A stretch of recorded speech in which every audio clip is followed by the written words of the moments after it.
Hi everyone, it's Gabriel from Clastify, and today I'm gonna show you how to get a top grade in your Chemistry AA.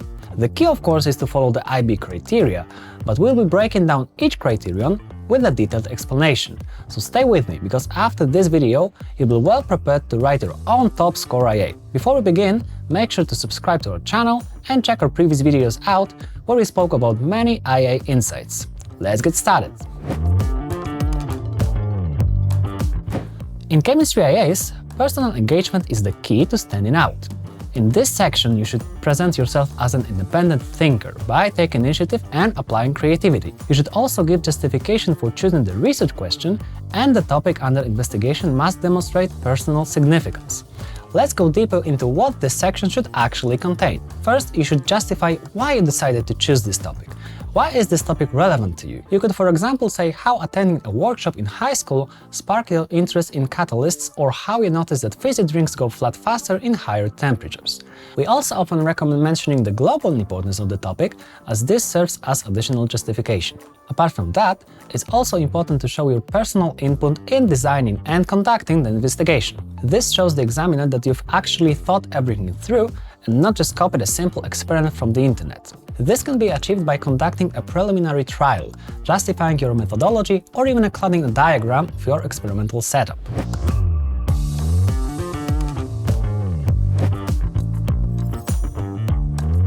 In the exploration section, you'll lay the foundation for your entire Chemistry AA. It's worth 6 points, so pay close attention. Let's break it down. To start, you should identify a relevant and fully focused research question. This means that your research question should be directly related to the topic of your investigation and formulated in a way that allows for a conclusion to be drawn. Next, provide appropriate and relevant background information, which means that it should relate to the chemistry syllabus and provide an explanation of the key concept necessary for understanding the investigation. Also write a methodology that addresses all significant factors. It should show the awareness of safety, ethical, and environmental issues relevant to your investigation. You should also write in detail about your experimental procedure, ensuring it's clear, concise, and directly related to the research question. Don't forget to describe independent, dependent, and controlled variables. Explain how they will be varied, measured, and kept constant.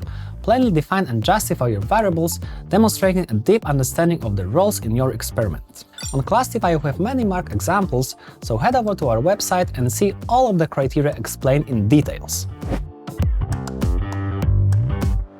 In the analysis section, it's time to work with your quantitative and qualitative data.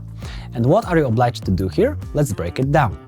First, you should include sufficient raw data that supports a detailed and valid conclusion. Be adequate here and show the wide range of collected data, which must be relevant to the research question, of course. What I mean by that is that you should present accuracy with error bars where appropriate.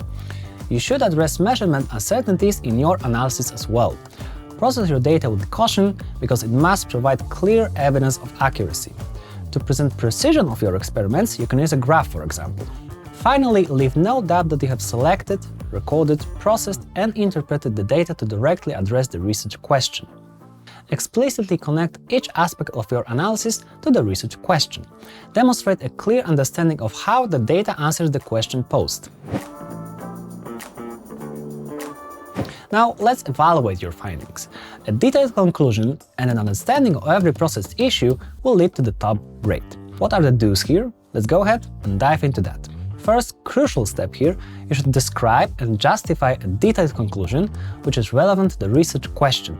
Relate it back to the accepted scientific context, as this is very important and many of you forget about it. Discuss the significance of your findings in the context of established scientific knowledge. Then discuss any weaknesses or limitations of data. Provide clear suggestions for improvement and extension. Be confident enough to criticize yourself.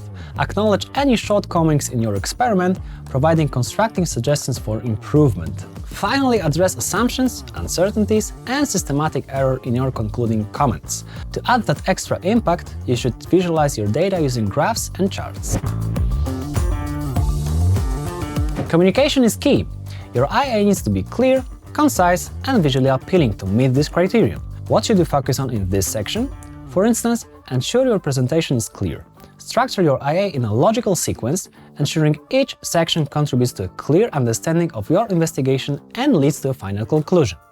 You should also organize your report well. Keep it concise and under 12 pages. Your IA should be fact-based, so balance those touches with care. Use headings, subheadings, and a logical flow to enhance the organization of your report. Then keep your report relevant and coherent, which means that the structure is clear, you have explained calculations, and you've used graphs for easy understanding. It should be 100% obvious for anyone reading the reports. Lastly, use appropriate and correct subject-specific terminology. Avoid mistakes that might obstruct understanding. Demonstrate a scientific language throughout your whole IA. Be consistent in your use of terminology. And there you have it, the recipe for a perfect chemistry IA. Personal engagement, exploration, analysis, evaluation, and communication. Nail each of them and you're on your way to the top score. If you found this breakdown helpful, don't forget to subscribe, comment on what you want to see next, and visit Clastify.com for more free resources. Also, please leave us a comment below and let us know what you think. Until next time, this is Gabriel from Clastify, signing off. Happy studying!